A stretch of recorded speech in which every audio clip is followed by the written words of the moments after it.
Hey everyone, and welcome back to the Florida Relocation Guide YouTube channel. My name is Adam Hancock, and in today's video I have an exciting one for you. A complete breakdown of a new construction neighborhood releasing in about 30 days from now that solves a myriad of current issues. We have lifestyle amenities that we're seeing really only in pre-construction condominiums, that level.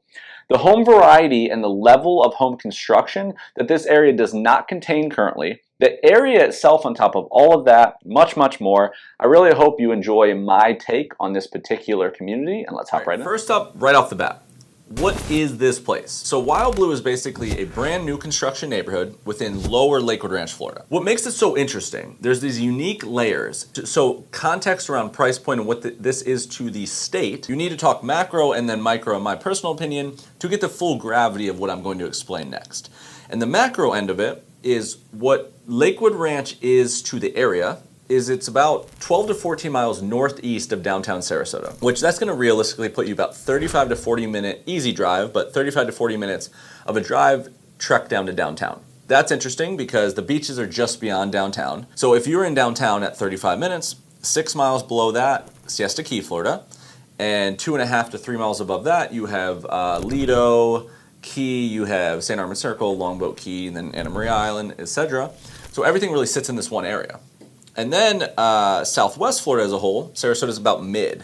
So an hour and a half north of Fort Myers and Naples, 45 minutes south of St. Pete, hour south of Tampa, Florida. So interesting overall to the whole region. But then it gets way more intriguing. So Lakewood Ranch itself, #1 master plan community, 35 to 40 plus neighborhoods. You can build in over 20 of them, a lot coming soon. But this area, and that's why it's so far east, that's where the land was, that's where you could build these cool things, the house itself, the neighborhood itself, the amenities, and the lifestyle. But Lakewood Ranch, Florida is so large that you start to have districts within districts, and all are not equal. And where this particular community sits is southeast, and that is within a district called Waterside. So the Waterside district is absolutely one of the sexiest total offerings that the state has ever seen. So imagine how that feels on just the area individually. So one thing to start with is where it sits. So it's being so far south, it's the first venture of Lakewood Ranch to be in the Sarasota County side of a 2-county conversation. 99% of it before Manatee County. This is the first one that got so low. But the lowest part is also the closest part to town. So think of this takes you 35 minutes to get to town, and you do enjoy all the things Sarasota has to offer. That's why Lakewood Ranch even got created in general. Then there is other communities that are 18 minutes further to town than just this one, right? So all is not equal there. Secondly, when they first built Lakewood Ranch, a lot of it existed in this one territory, and it really hugged this road called University Parkway. So downtown Lakewood Ranch is very close. The new University Town Center, which is this huge mixed-use place, I'll try to show some stuff here, sits just 3 miles down the road. A lot of the new developments existing in this one little corridor, right? Because it's very central. So that's all just by being in this one area. You get access to really what already existed about Lakewood Ranch. That's not mutually exclusive. It's all public.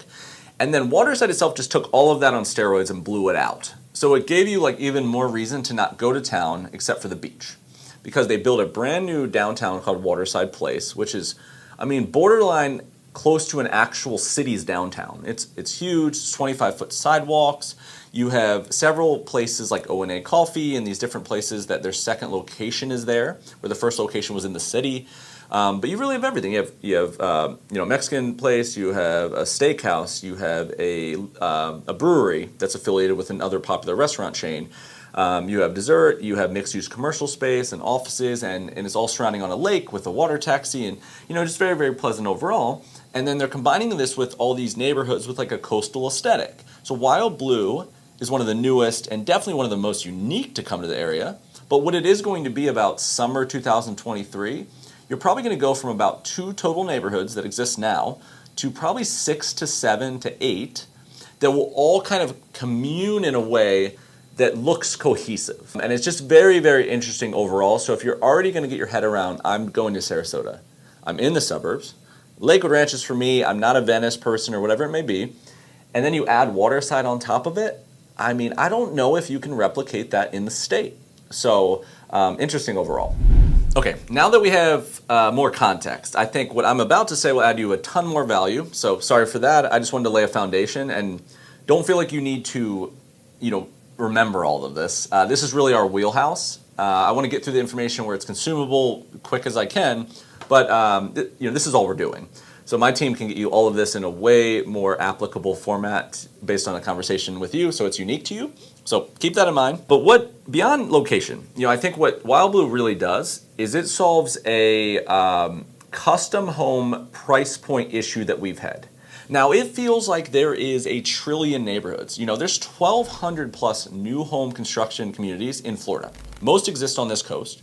Lakewood Ranch is, I think, the biggest suburb, maybe beyond the Villages. So you have 40, 50 there. So it feels like you're going to come here and you're going to be able to pick between 15 different communities. But what actually happens, and if you've done this exercise, if based on your price point, your lifestyle, your location, the kind of home you like, used to, and need, you're going to probably get down to, at absolute best, a list of 2 to 3 on a short list. And all will not be equal between them, but those will be as apples to apples as you can get. So then think you add custom on top of that. Say that, again, grain of salt, all perspective, but say that you have $1.5 million to $4 million, and you're coming and looking in Sarasota, Florida, and you want new, and you're not going to do urban infill downtown. So what you've had in the recent history, I would say even the last 15 months, what you've had in one is you probably felt like it's a lot of square peg round hole. You probably felt like you were at the absolute, like you were 1.5 in a neighborhood where that was the nicest home in the neighborhood. But it was what you need to get for what you wanted. But the average neighborhood is 800K. Or, more poignantly, custom home builders in, let's take Lakewood Ranch because we're talking about it. John Cannon, Arthur Ruttenberg, Lee Weatherington, Stock Development, and then the myriad of other, custom guys that went into the Lake Club. You had Neil Signature, but that's semi-custom, so whatever you think of that. But typically these guys don't build 1 trillion homes a year. So you're not going to the neighborhood saying, what can I get? You're usually going to the builder and saying, where are you? And they're not everywhere. And the communities are so individualized, almost like peacocked, that a lot of people are like, it's just not quite right. I can't get my head around it. And they end up doing nothing. And, so if you went through this, you might empathize with that. So a couple examples, Lake House Cove. Homes by Town ran the show. Nice builder. It's kind of like a Toll Brothers. But they built most of the homes. Arthur Ruttenberg, Lee Weatherington jumped in, maybe shared 100 lots or something like that. Homes are a little closer together for custom. Huge bodies of water that you might not value. The average price point is not the custom guys because they're maybe 10% of the total homes in the neighborhood. And you say, let me look at the Lake Club. The Lake Club in the last 2 years has only been building the last phase, which is Genoa, for the most part. I mean, I sold the last Arthur Ruttenberg home. There's random Nutter construction and stuff. But the most part, actually model centers, is Stock Development out of Naples. So Stock Development is building Genoa. They were around 1.2 million maybe 15 months ago. Now the average is 1.8 to 3 million. I think 1.8's maybe 2.1's the lowest you can do. But the Lake Club is very individualized. It's absolutely lovely, but if it's not for you, it's not for you. If it's not for you, you're going to feel like you're grossly overpaying for the fees. I mean, it looks like nothing else. It's very individualized, and then you might feel like you wanted the builders that already existed in there and not stock. So if stock doesn't work for you, doesn't work. One more. You go to Star Farms. That's one of the furthest communities in all of Lakewood Ranch to the Waterside district. So that's that all is not equal situation. And you have Arthur Ruttenberg and John Cannon and stuff building $3 million homes out there. Well, the builder that is developing that entire land is D.R. Horton, one of the most inexpensive builders in all of the state of Florida. So those two combine, you might want a little bit more land and stuff, but you can see what I mean, that you struggle with it doesn't feel appropriate if I don't fall in love with it right away. And then my plan B is do I go to Manatee River and try to do custom on the water? So people almost would rather do nothing, especially if you have $3.5 million. It doesn't feel like there's a great way to spend it. And I think this one individually starts to satiate that need. One of the ways to start with that they're going to do that is all custom builders in the neighborhood know, even their master developer is a custom builder, and then mixed builders in a very interesting orientation. So the main builder is going to be Stock Development, but it's going to be their nicest offering, their custom division out of Naples. Stock is in the Lake Club right now for reference, But they're building the new Ritz-Carlton residences in Naples, and very, very nice builder, but they're bringing their nicest offering, and you really need someone to come in and develop all that land, pave the way, because Arthur Ruttenberg and Lee Wetheringtons of the world, they want to buy 50 lots, 100 lots. They're not going to go develop all the land. They're going to partner with him. So this one's going to be stock, which is going to have the majority. You're going to have Arthur Ruttenberg, Lee Wetherington, John Cannon, and you're going to have anchor builders hop in, which is interesting. And anchor builds a lot on like the upper Siesta Key area, like Granada, San Remo, west of the trail, McClellan Park, Bayview.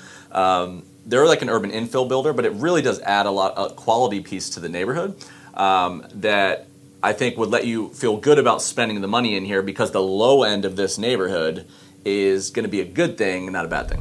Okay, the second thing I want to talk about is lot widths. So if 99% of our customers don't live in the state or the country, they're coming in.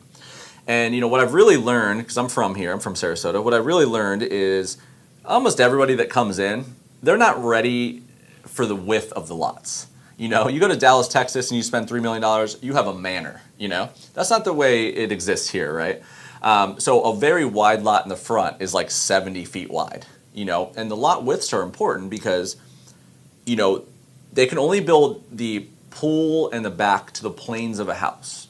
If you want 3,500 square feet on a single story, which might be downsizing for a lot of people coming from out of state, then the open floor plan kind of feel it's all width. You know, these lots are deep, but if you have to use the rear or upstairs for square footage because it's not wide enough, then it's going to feel a little bit more pinched. It's going to feel like a shotgun. You might not have room behind the pool as a yard because you're going to use the rear for the pool because your house goes deeper. It's going to feel like it stacks. So width is very important. The lowest width, they're doing a very interesting way of this neighborhood. The lowest width is 64 feet wide in the front, which gives you like the base of like, if you don't want to get crazy and you actually want 2,900, 3,100 square feet because of how you live, it's just two people, you don't need all that, then it's well appointed. It belongs on a single story. You know, you can go up, but it belongs on a single story. Then they're hopping collections. So they have a 64, and then they go to 78, which is, 64 is usually the biggest width in a lot of neighborhoods. So this is the baseline, 64, and then you go to 78 in collection 2. Then you go all the way to 90 in collection 3, and these will be minimum quantities. And then you go to 100 in collection 4. But then they're adding another layer to that, is they're basically stock development, who's the master builder, has the most lots, exists on each of the 4. So you're going to see like the appropriate stock models for each of the 4. So they're going to kind of position these things to what that customer is that wants that and the price point that orients it. And then you're going to have a different custom guy that basically pairs with them. So stock's going to basically tag team with one at 64, like a Lee Wetherington, and one at 78, like an Arthur Ruttenberg, and you know a John Cannon at 90, and then Anchor is going to do the hundreds. You know, just for example's sake. So you know, if you walk in with a certain pot of money, I think you could probably find a way to satiate whatever need you have in some fashion, because you can do higher end on a lower width. If you're lessening space, you can go ham on 100. The way they're going to orient where these particular lots sit in the neighborhood, typically how they place them on the water, the angles of the lots, they're going to orient with the person you know, someone comes in and as the most expensive house in the neighborhood, they're going to expect a certain thing. They're not going to leave those as an offshoot. So, you know, you're going to see that in phase 1 when these release in February. Again, reach out to my team, reach out to me, and I can give you the less stream of consciousness version of this, but lot widths, I think, are going to be key here if you understand what else is coming to the area. Another thing beyond the widths is water access. So this isn't the Gulf of Mexico, right? But a lot of new construction neighborhoods, I would say, I think more than 50% of people that come here, if they're not nervous about alligators, which is a little bit of a misnomer, they want water views. And, you know, they're not talking about beachfront. So a lot of regular neighborhoods, they're basically retention ponds. You know, the big lakes and neighborhoods are basically collecting rainwater, and that could get you a view, but a small one, a lot of times borderline gives you maybe less privacy than not having it, but they're charging a premium. So if you're backed into conservation, it's cheaper, but there's no one behind you. If you're on a lake, you might hear echo of sound. People, like, you know, a small lake, everybody can see kind of in your, like, around your pool area, whatever. So it's almost like tricks you into paying more, maybe for not what you think you're getting. This is completely different. So Wild Blue has these massive lakes. You know, a real anomaly to this area specifically is you don't see lakes this size. These are huge lakes. So if you know what Kingfisher Lake is in the current Waterside neighborhood area, it was very highly valued. There's just, you know, the watercrafts on it, the views are long, and the sunsets in the west, and depending on your angle, are really, really incredible in this particular area. And this side of Waterside, but I articulate this well enough, this side of Waterside has the same kind of thing. So Kingfisher Lake was like the main guy, but that space is kind of already taken. You go to the other side of Lorraine Road where this sits, which is the first time they've done that. Huge lakes. No one even knows they're there. I drive Lorraine every day. I live up right next to the lake club, and you can't see in there really. You can't see it, but you see an aerial of what the phase is and what it looks like. These are massive lakes. So what that's going to give you, if you value it, it's going to give you some really interesting access. It's also so large. The real key here, it's going to give you plentiful access. It's not like you're going to run out of time very early to get water access because there's such a big presence. The way they put the amenity center and the lifestyle, and they use that, it's interesting overall. So if you're someone that values water views, but you need the suburb kind of lifestyle because you don't want to try to squeeze that at the beach, then this would be unique. Okay, and the last thing I want to mention real quick is amenities. And the reason I'm going to mention it is because, you know, gone are the days of like a pool in the neighborhood or a restaurant in the neighborhood being like this huge advantage. Now it's commonplace. It's the foundation on a normal HOA cost. But what they're doing with Wild Blue is they're getting way more in line with going past that and almost getting in a pre-construction condominium level of amenities. So I have a little rendering here. I'm just going to kind of rattle them off just so you can see what I mean, because they're extra. They're beyond the normal, you know, which again, in the suburbs, like you're looking for lifestyle where you don't always have to go into town, and this would add to that. So you got 25,000 square feet of indoor and outdoor space, so absolute massive area. You're going to have multiple restaurants, which is not commonplace in non-golf neighborhoods, you know, with including private dining for events and specialty kind of stuff. Outdoor yoga lawn, you're going to have a really upscale gym, and the exercise room and the gym are big spaces on the rendering. Like these are massive areas, you know, they're not a hotel gym. Men's and women's locker rooms are coming with that. Then you have this whole little lifestyle area. So a huge billiards room, really big. There's card tables, there's billiards, private movie theater, again, a good size. I mean, 4 rows of seats it looks like at least. There's a golf simulator in here. So again, like if you've looked at any condos like One Park or something like that, you see what I mean here. This is getting way more in that level. There's a full outdoor bar with food service. So kind of like the Esplanade brand Bahama bar, but bigger. Terrace dining. You know, I get the point here. This all forks at the edge of huge open water. And then what they're supposed to do here, if you haven't heard, Lake House Cove with Homes by Town. Homes by Town's second neighborhood. Lake House Cove is the only one they're building in the entire state of Florida right now. This one individual builder, Homes by Town, if you haven't heard of them. They're building another neighborhood under this one that hasn't released yet. And that amenity center, so basically if one's like here, one's here, big open water, what I'm hearing is potentially Wild Blue will also have reciprocal use of that amenity center in some sort, so it will even add to this layer. So if the fees don't get insane because you don't have these big gates and this landscaping level that Lake Club has, then it would be overwhelming in the offer of amenities, in my opinion. All right, my friends, I hope you enjoyed my take on the Wild Blue community. If you enjoyed it, please consider subscribing and liking the video. That really helps us out in the algorithm. Also, the description box below, URLs on the video, my website, many places to find it. I have free relocation guides, analytical tools, deeper dives, concierge MLS resale setups. Please hop into that portal if you want to go any further with our team. And then the team itself, I can set you up on calls that you can schedule at your leisure. You can text us, you can email us.